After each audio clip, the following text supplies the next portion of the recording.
It's been a decade to recognize progress and address injustice, solutions and contributions, infusions of new ideas and methods to heal contusions created by generations of restless, reckless abuses of power. A decade at the recommendation of the United Nations for re-evaluation and recalibration concerning global opinions of millions of melanin-filled men, women, and children.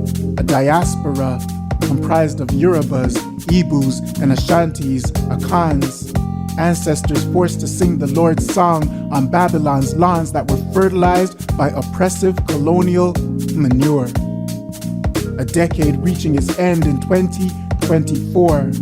A decade set aside to ensure that human rights that were ignored for centuries would eventually be recognized, promoted, and protected. Selected, this collective of over 200 million in the Americas alone, people of African descent categorized and identified by highlight to the darkest of brown skin tones, tones both envied and scorned, leaving Western societies forlorn and torn between the extremes of worship or worthless when they observe us.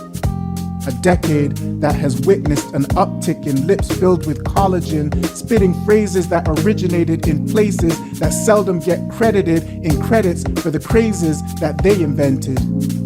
A decade when reimbursements were still being paid to institutions who supposedly lost wealth when they could no longer hold slaves. A decade when reparations are still not a reality for the sons and daughters of the formerly enslaved.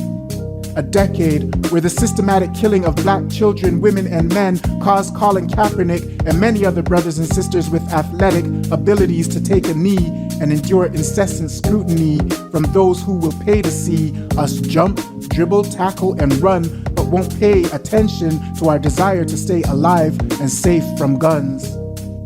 A decade with all its promise that still couldn't avoid the lynching of brother George Floyd.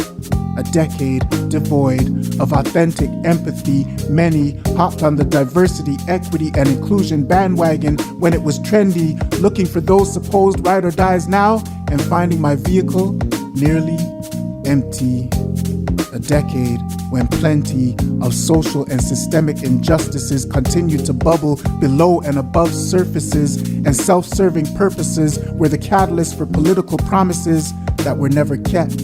Access to healthcare, housing and employment, education in nations with sizable African diasporic populations is still inequitable. Whether covert or overt, local or global, racism and discrimination is easily detectable. Decade nearly done. Dismantling anti-black systemic acts requires ongoing action.